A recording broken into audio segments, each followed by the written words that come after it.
the father of Thailand. Thai people. Thai people like King Bhumibol. He is a good king. And look at him. He's a father. He's a king. He's a brother. And he helps Thai people. That's why King Bhumibol's birthday is Thailand's Father's Day. When is the birthday of King Bhumibol?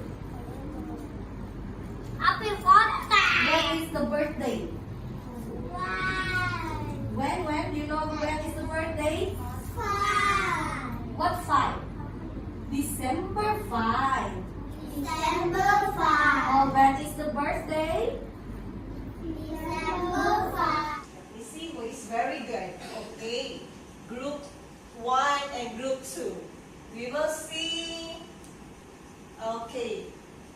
Girls and boys. Or this group first. Okay. And this group.